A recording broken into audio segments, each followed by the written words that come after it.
चले बच्चों, हम शुरू करेंगे द गंगा सिस्टम के बारे में। ठीक है, अब हम गंगा सिस्टम की रीड करेंगे कि हमारी अभी तक हमने सबसे पहले पढ़ा है इंडस के बारे में कि इंडस का कहाँ रीजन था, कैसे कब वो इंडिया में आती है, कौन सी उसकी ट्रिब्यूटरीज हैं और क्या कहाँ जाके वो गिरती है। ठीक है, अरेबियन सी में। तो अब हम गंगा सिस्टम की बात करेंगे। अगर हम इंडिया के पर्सपेक्टिव से देखें तो रिवर बेसिन के बेसिस पर भी, अपने बेसिन के बेसिस पर भी और अपने कल्चरल पॉइंट ऑफ व्यू से भी, कल्चरल क्योंकि हिंदुओं के लिए सबसे पवित्र है ना। तो इस बेसिस से भी देखा जाए तो गंगा सबसे इंपॉर्टेंट रिवर है हमारे देश की। बेसिकली इसमें लिखा है ना, it rises in the Gangotri glacier. बेटा गौमुख कर एक ग्लेशियर है, गंगोत्री ग्लेशियर के पास में गौमुख करके जगह है, वहां से एक नदी निकलती है, उसका नाम है भागीरथी। भागीरथी, आप लोगों ने वो कहानी सुनी होगी ना कि शिव जी की जटाओं से भागीरथ से लेकर आए थे, है ना। तो ये भागीरथी नाम है इसका यहाँ पर। इसके बाद में ये उत्तरकाशी से निकलती है। ठीक है, उत्तरकाशी डिस्ट्रिक्ट जो कि उत्तराखंड में है, वहां से निकलती है, उसके पास से यहाँ से भागीरथी कहा जाता है। इसके बाद ये सेंट्रल और लेसर हिमालय से होती हुई जाती है, यहाँ पे नैरो गेजेस गॉर्जेस बनाती है। और फिर उसके बाद बच्चों याद रखना, BAD बैड, बी से भागीरथी, ए से अलकनंदा और डी से देवप्रयाग। ठीक है, तो ये भागीरथी, ये देवप्रयाग, इस सॉरी ये भागीरथी अलकनंदा इस देवप्रयाग में आकर एक दूसरे से जुड़ते हैं। ठीक है, और इसके बाद जो नदी बनती है उस नदी का नाम है बेटा गंगा नदी। ठीक है, उसके बाद इसे गंगा कहते हैं। अगर हम अलकनंदा की बात करें तो अलकनंदा नदी भी दो नदियों से मिलकर बनी हुई है। बेसिकली ये सतोपंथ ग्लेशियर है बद्रीनाथ के ऊपर, वहां से निकलती है। इसकी जो हेड स्ट्रीम्स हैं वो है धौली और विष्णु गंगा। ठीक है, धौली और विष्णु गंगा जो कि जोशीमठ या जिसे विष्णु प्रयाग के नाम से जानते हैं, वहां पर आकर ये दोनों नदियां जुड़ती हैं। उसके बाद अलकनंदा बनती है। अलकनंदा भागीरथी से देव प्रयाग में जुड़ती है और उसके बाद बनती है गंगा। उसके बाद गंगा का नाम पड़ता है। ठीक है, उसके बाद गंगा का नाम पड़ता है। जो अलकनंदा के अलावा अगर हम दूसरी अलकनंदा की कुछ और दूसरी ट्रिब्यूटरीज की बात करते हैं तो दूसरी ट्रिब्यूटरीज में अगर हम देखें तो पिंडार हो गई, है ना, जो कि कर्णप्रयाग में इससे जुड़ती है। जबकि दूसरी है मंदाकिनी, मंदाकिनी से काली गंगा कहते हैं, ये रुद्रप्रयाग में आकर जुड़ती है। ठीक है, ये हो गई हमारी मंदाकिनी और काली गंगा। ठीक है, चलो पिंडार, मंदाकिनी और काली गंगा कह रहा हूँ, सॉरी पिंडार हो गई या मंदाकिनी हो गई, ये भी अलकनंदा में आके जुड़ती हैं इस तरीके से। गंगा हरिद्वार के बाद प्लेन्स में आती है। बेसिकली क्या होता है, देखो बच्चों, एक जगह है ऋषिकेश। ठीक है, ऋषिकेश, गंगा नदी ऋषिकेश में जमीन के नीचे जाती हुई दिखती है, क्योंकि यहाँ पे पत्थर है बड़े बड़े, तो लगता है जमीन के नीचे गई। और उसके बाद ये फिर राइज करती है और उसके बाद ये जब हरिद्वार में आती है तभी हरिद्वार में आके वापस प्लेन्स में एंटर करती है। ये प्लेन्स में एंटर करती है यहाँ से। शुरू में अगर हम देखें तो पहले ये साउथ की तरफ बहती है, क्योंकि ऐसे करके बहती है गंगा, ऐसे पहले साउथ, फिर साउथ ईस्ट और बिल्कुल लास्ट में जाके ईस्ट की तरफ ऐसे बहती है। ठीक है, तो गंगा नदी सबसे पहले अपने साउथ में बहती है, उसके बाद साउथ ईस्ट में और उसके बाद में ईस्ट की तरफ बहना शुरू करती है। और तब, ठीक है, ये दो डिस्ट्रीब्यूटरीज में टूटती है। बच्चों देखो जरा कुछ चीजें समझना। देखो जब एक कोई मेन रिवर है, ये मेन रिवर है, इस रिवर में आके कोई छोटी छोटी नदियां मिलेंगी, वो ट्रिब्यूटरीज कहलाती हैं। और जब ये मेन नदी दो नदियों में टूटती है तो ये डिस्ट्रीब्यूटरीज कहलाती हैं। तो उसकी दो डिस्ट्रीब्यूटरी बनती हैं, भागीरथी और हुगली। देखो हुगली ने ही इसे बनाया और हुगली में ही वो भागीरथी ने इसे बनाया और भागीरथी में ही टूट गई। हुगली जो कि कोलकाता में जिस पे हावड़ा ब्रिज है, ठीक है, तो ये हुगली और भागीरथी में टूट जाती है। इसकी लेंथ की बात करें तो इंडिया में इसकी लेंथ 2525 किलोमीटर की है, जो कि उत्तराखंड में 110 किलोमीटर, उत्तर प्रदेश में सबसे लंबी 1450 किलोमीटर, बिहार में 445 किलोमीटर और वेस्ट बंगाल में 520 किलोमीटर लंबी बहती है। गंगा बेसिन की बात करते हैं तो इंडिया के टोटल एरिया का 25% एरिया यानी 8.6 लाख स्क्वायर किलोमीटर एरिया ये कवर करती है। गंगा रिवर सिस्टम की बात करें तो ये सबसे लार्जेस्ट सिस्टम है जिसमें पेरिनियल और नॉन पेरिनियल यानी पूरे साल बहने वाली नदियां और ऐसी नदियां जो सूख जाती हैं बीच में, वो दोनों नदियां इसमें आके जुड़ती हैं, जो कि पेरिनियल रिवर्स हिमालय से निकलती हैं और नॉन पेरिनियल रिवर्स पेनिनसुला से निकलती हैं। अगर हम बात करें इसकी ट्रिब्यूटरीज की तो सोन, जो कि देखो गंगा गंगा अगर ये हो गई, गंगा हो गई, तो इसके राइट हैंड साइड से देखो बच्चों, गंगा की तरफ अपना फेस करो इस डायरेक्शन में, तो आप देखोगे ये वाला राइट हैंड हो जाएगा, ये वाला लेफ्ट हैंड हो जाएगा। तो राइट हैंड से सोन, जो कि यहाँ पर अमरकंटक है, अमरकंटक से इधर नर्मदा गई है, इधर सोन गई है, इधर महानदी गई है, ठीक है। तो यहाँ से सोन निकलती है अमरकंटक के पास से, जो कि गंगा में आके मिल जाती है। इसके अलावा इसकी और दूसरी इंपॉर्टेंट ट्रिब्यूटरीज की बात करें, जो कि इसके लेफ्ट बैंक में यानी इधर लेफ्ट साइड में आके जुड़ती हैं, तो उसमें जो ट्रिब्यूटरीज आती हैं उसमें रामगंगा है, गोमती, घग्गर, गंडक, कोसी और महानंदा। ये इंपॉर्टेंट इसकी ट्रिब्यूटरीज हैं जो कि इस हैंड से आके जुड़ती हैं इसमें। फाइनली ये नदी सागर आइलैंड के पास जाकर बे ऑफ बंगाल में अपना पानी गिरा देती है। अब इसकी हम सबसे बड़ी ट्रिब्यूटरी की बात करते हैं। गंगा की सबसे बड़ी ट्रिब्यूटरी है बेटा, उसका नाम है यमुना, ठीक है। यमुना नाम की इसकी ट्रिब्यूटरी है, एक सेकंड बच्चों, ठीक है। तो ये यमुना नाम की जो इसकी ट्रिब्यूटरी है, ये वेस्टर्न मोस्ट ट्रिब्यूटरी है इसकी, यानी इससे ज्यादा वेस्ट डायरेक्शन में कोई और ट्रिब्यूटरी नहीं है इसकी। ये लॉन्गेस्ट ट्रिब्यूटरी है गंगा की। ये यमुनोत्री ग्लेशियर से निकलती है, जो कि बंदरपंच रेंज पर वेस्टर्न स्लोप पर ओरिजिनेट होती है। ये गंगा में आके जुड़ती है प्रयाग में, ठीक है, जिसे प्रयागराज कहते हैं इलाहाबाद में, वहां पर आके जुड़ती है।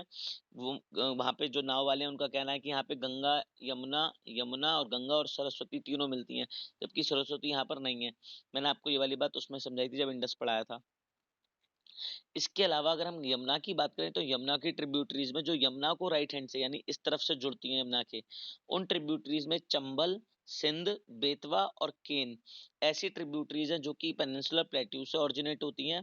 जबकि हिंदन, रिंद, सिंगार और वरुणा, ये चार इसकी ऐसी ट्रिब्यूटरीज हैं जो कि हिमालय रीजन से इसके लेफ्ट हैंड बैंक की तरफ से जुड़ती हैं। इसके अलावा बच्चों ये वेस्टर्न और ईस्टर्न यमुना और एगरा कनाल को पानी देने का काम करती है। तो आपको ये बताना है कि कौन कौन से ऐसे स्टेट्स हैं जहां यमुना का पानी जाता है या यमुना पानी ड्रेन करती है जिन स्टेट्स को। अब बात करते हैं चंबल नदी की यानी यमुना की ट्रिब्यूटरी की, ठीक है। अब हम सारी ट्रिब्यूटरीज को पढ़ेंगे बच्चों, गंगा और यमुना की ट्रिब्यूटरीज के बारे में पढ़ेंगे। चंबल की बात करते हैं बेटा, तो चंबल नदी है वो महाऊ करके मालवा प्लेट्यू के पास, मालवा प्लेट्यू मध्य प्रदेश में, वहां पर एक जगह है महाऊ, उसके पास से ओरिजिनेट होती है। इसके बाद ये नॉर्थ की तरफ बहती है, राजस्थान के कोटा के पास में एक गॉर्ज बनाती है, ठीक है। यहीं पर गांधी सागर डैम बनाया गया है, याद रखना, कोटा में गांधी सागर डैम बनाया गया। कोटा के बाद ये नीचे की तरफ मुड़ती है, बूंदी, सवाई, मधोपुर और धौलपुर से होती हुई जाती है, और फाइनली जाकर ये यमुना में मिल जाती है। चंबल की बात करें तो चंबल की घाटी फेमस है अपने बेडलैंड टोपोग्राफी के लिए, क्योंकि ये बीहड़ है, बंजर भूमि है ना, जिसे चंबल रेवाइन या चंबल की घाटी के नाम से जाना जाता है। दूसरी बात करते हैं गंडक, ठीक है। गंगा की ट्रिब्यूटरी है गंडक, याद रखना, जो कि कहाँ से निकल रही है, लेफ्ट हैंड बैंक पे जुड़ती है, हिमालय से निकल रही है। तो गंडक भी दो नदियों से मिलकर बनी है, एक है काली गंडक और एक है त्रिशूल गंगा, ठीक है। ये दोनों नदियां नेपाल हिमालय से निकलती हैं, धौलागिरी और माउंट एवरेस्ट के बीच में से आती हैं। ये नेपाल के सेंट्रल पार्ट के ड्रेन करने का काम करती हैं, वहां से पानी बाहर का काम करती हैं। ये गंगा प्लेन में एंटर करती है चंपारण डिस्ट्रिक्ट के पास में, जो कि बिहार में है, यही चंपारण डिस्ट्रिक्ट जो नील के लिए फेमस थी, ठीक है। इसके बाद पटना के पास में एक जगह है सोनपुर, सोनपुर में आकर ये गंगा से मिल जाती है गंडक। अब अगली ट्रिब्यूटरी देखते हैं बच्चों, घग्गर। आपको याद क्या क्या रखना है बच्चों, गंगा, यमुना, ठीक है, इनको याद रखना है। गंगा की जो मेन हेड स्ट्रीम्स है, भागीरथी, अलकनंदा, उसे याद रखना है। देवप्रयाग को याद रखना है। यमुना को याद रखना है। यमुना की दो इस तरफ की ट्रिब्यूटरीज, खासतौर पर सिंध, वो एक तो केन कर लो, एक बेतवा कर लो या चंबल कर लो, है ना। इसी तरीके से गंगा की जो लेफ्ट हैंड की ट्रिब्यूटरीज हैं, इनमें हमें याद रखनी है, मैं जो जो नाम बताता जा रहा हूँ वो ध्यान से रखना। हमें किस किस के बारे में सिर्फ नाम पता होना चाहिए, हमें उनके बारे में ज्यादा कुछ नहीं पता करना। हमें रामगंगा का नाम पता होना चाहिए, लेफ्ट हैंड बैंक पे जुड़ रही है। गंडक, घग्गर, घग्गर, घग्गर, इसके बाद गोमती, गोमती और महानंदा, नाम याद रखने हैं, लेफ्ट हैंड बैंक पे जुड़ रही है, जबकि सोन राइट हैंड बैंक पे जुड़ रही है और दामोदर राइट हैंड बैंक पे जुड़ रही है, ठीक है। हमें सिर्फ नाम याद रखने हैं, ये अंदर का इतना सब कुछ नहीं पढ़ना, 12th के 11th के पर्पज से कंपटीशन में पूछा जाता है, लेकिन याद रखना, ठीक है। अब हम बात करते हैं घग्गर की। तो घग्गर भी इसके लेफ्ट हैंड बैंक पे जुड़ने वाली एक नदी है, जो कि मैप वो माप मापचा चुंगो करके ग्लेशियर है, वहां से ओरिजिनेट होती है। ये अपना जो पानी है वो कलेक्ट करती है अपने ट्रिब्यूटरी से। इसकी ट्रिब्यूटरीज में तिला, सेती और बैरी, ये तीनों ट्रिब्यूटरीज हैं जो कि इसी माउंटेन रेंज से निकलती हैं। यहाँ पर ये गहरे गहरे गॉर्जेस बनाती हैं शीश पानी के पास में। इसके बाद शारदा नदी, जिसको हम काली या काली गंगा के नाम से जानते हैं, वो इससे ज्वाइन कर जाती है प्लेन में। और फाइनली छपरा, बिहार में एक जगह है छपरा, छपरा के पास में आके गंगा से मिल जाती है, घग्गर। अब हम बात करते हैं कोसी की, ठीक है, जिसके बारे में मैंने आपको बताया था, कोसी को सौरो ऑफ बंगाल कहते हैं। ये भी एक एंटीसीडेंट रिवर है, यानी एक ऐसी रिवर है जो कि अपना रास्ता बेसिकली कोर्स चेंज नहीं कर, मतलब सॉरी, अपने मेन कोर्स पे बनी रहती है ना, जब ये उससे माउंटेन से निकलती है, और उसके बाद जाकर ये इतना ज्यादा सेंट लाती है कि रास्ते बदलती रहती है अपने। ये इसका सोर्स की बात करें तो माउंट एवरेस्ट, ठीक है, जो कि तिब्बत में उसके नॉर्थ से निकलती है, माउंट एवरेस्ट के नॉर्थ से। यहाँ पर इसकी जो मेन हेड स्ट्रीम है उसका नाम है अरुण, ठीक है, कोसी की मेन हेड स्ट्रीम है अरुण, अरुण यहाँ से निकलती है। इसके बाद ये सेंट्रल हिमालय को होती हुई जो नेपाल में है वहां से होती हुई जाती है, और यहाँ पर आकर इसमें दो इंपॉर्टेंट नदियां मिलती हैं। एक है सोन कोसी, सोन कोसी जो कि इसमें वेस्ट से आके जुड़ती है। दूसरी है तामूर कोसी जो कि इसमें ईस्ट से आके जुड़ती है। इसके बाद ये बनाती है सप्तकोशी, सप्तकोशी नाम से जानी जाती है जब इसमें रिवर अरुण जुड़ जाती है, ठीक है, तब ये सप्तकोशी के नाम से जानी जाती है। अब हम बात करते हैं रामगंगा की। रामगंगा कंपैरेटिवली एक छोटी रिवर है जो कि गैरसैंण में गढ़वाल हिल्स के पास से निकलती है। ये अपना रास्ता बदलती है, शुरू में साउथ वेस्ट डायरेक्शन में जाती है, उसके बाद शिवालिक को जब ये क्रॉस कर लेती है तो उत्तर प्रदेश के प्लेन्स में घुसती है नजीबाबाद के पास में, बस हमें ये याद रखना है, नजीबाबाद के पास में उत्तर प्रदेश में घुसती है, और फाइनली जाके गंगा से मिल जाती है कन्नौज में, ठीक है। तो ये भी हमारी लेफ्ट हैंड बैंक की ट्रिब्यूटरी हो गई। अब बात करते हैं दामोदर। बच्चों दामोदर बेसिकली गंगा में डायरेक्टली जाके नहीं मिलती, ये बात हमें याद रखने की है, ठीक है। देखो अब क्या होता है, दामोदर की बात करते हैं। दामोदर छोटा नागपुर प्लेट्यू के बिल्कुल ईस्टर्न मार्जिन से बहने वाली नदी है। ये यहाँ रिफ्ट वैली में बहती है, और उसके बाद ये गंगा की डिस्ट्रीब्यूटरी में जाके मिलती है हुगली में। याद रखना, मेन गंगा में नहीं जुड़ती, गंगा की डिस्ट्रीब्यूटरी हुगली में जाके जुड़ती है। इसकी ट्रिब्यूटरीज की बात करें तो बराकर इसकी सबसे इंपॉर्टेंट ट्रिब्यूटरी है। इसे सौरो ऑफ बंगाल के नाम से भी जाना जाता था, क्योंकि ये भी रास्ते बहुत बदलती थी, बंगाल में बाढ़ बहुत लाती थी, लेकिन दामोदर वैली प्रोजेक्ट और कॉर्पोरेशन की वजह से ये क्या हो गई है, अब बंद गई है, टेम्ड हो गई है, ठीक है, इसको बांध दिया गया है, तो इसलिए अब इसमें इतने ज्यादा रास्ते बदलती नहीं है। अब बात करते हैं शारदा की या सरयू रिवर की, ठीक है, ये जो वो हमारी जहाँ वो जाते हैं पूर्णागिरी जाते हैं तब पड़ती है, ठीक है। ये मिलान ग्लेशियर, एक मिलाम करके ग्लेशियर है नेपाल हिमालय में, वहां से ओरिजिनेट होती है। इसे गोरी गंगा के नाम से जानते हैं। इंडो नेपाल बॉर्डर पर देखें तो इसे यहाँ पे काली या चौक के नाम से भी जाना जाता है, बाद में घग्गर निवर से जाके मिल जाती है। महानंदा, ठीक है, लास्ट ट्रिब्यूटरी की बात कर रहे हैं लेफ्ट हैंड बैंक की, तो महानंदा की बात करते हैं। ये भी एक इंपॉर्टेंट ट्रिब्यूटरी है गंगा रिवर की, जो कि दार्जिलिंग के हिल से निकलती है। ये गंगा में लेफ्ट हैंड बैंक पे आके जुड़ती है वेस्ट बंगाल में, ठीक है। अब बात करते हैं इसके साउथ की, कि राइट हैंड साइड से कौन सी जुड़ती है। तो अभी अभी मैंने आपको बताया था कि अमरकंटक के पास से सोन निकलती है, तो सोन इसकी राइट हैंड बैंक पे जुड़ने वाली एक ट्रिब्यूटरी है जो राइट हैंड बैंक पर आके जुड़ती है। ये अमरकंटक के पास से निकलती है, यहाँ पर आकर ये क्या करती है, अमरकंटक के पास में यहाँ पर प्लेट्यू रीजन है, तो यहाँ पर ये वाटरफॉल बनाती है प्लेट्यू के एजेस पर। इसके बाद अर्रा कर जगह है पटना के पास में, वहां कर ये गंगा से मिल जाती है। ये हो गया बच्चों हमारा गंगा का, ठीक है, गंगा के बारे में, वो गंगा की रिवर्स के बारे में जान लिया। याद रखना, हमें ट्रिब्यूटरीज के बारे में इतना डीप में याद करने की जरूरत नहीं है, कौन कहाँ से निकल रही है, बस कुछ कुछ चीजें याद रख लेना कि कहाँ जाके जुड़ रही हैं, ठीक है। ब्रह्मपुत्र की सिस्टम की बात करते हैं, तो अगर हम नॉर्दर्न हिमालय या हिमालय नॉर्दर्न रिवर्स या हिमालयन रिवर्स की बात करें तो उसके तीसरा सबसे इंपॉर्टेंट है ब्रह्मपुत्र। जैसे दुनिया की सबसे लंबी नदी है नाइल, लेकिन सबसे बड़ी नदी है अमेजन, इसी तरीके से इंडिया की सबसे लंबी नदी है गंगा, लेकिन सबसे बड़ी नदी है ब्रह्मपुत्र। इसमें पानी बहुत ज्यादा बनता है, बहुत ज्यादा बहता है। तो ब्रह्मपुत्र बात करें दुनिया की सबसे लंबी नदियों में से एक है। ये कहाँ से ओरिजिनेट होती है, तो चेमयोंग डुंग करके एक ग्लेशियर है कैलाश माउंटेन रेंज पर, है ना, उसके वहां पर एक मानसरोवर लेक है। मैंने आपको बताया था ना, मानसरोवर लेक से तीन नदियां बहती हैं, एसएसबी, सिंधु यानी इंडस, सतलज और ब्रह्मपुत्र।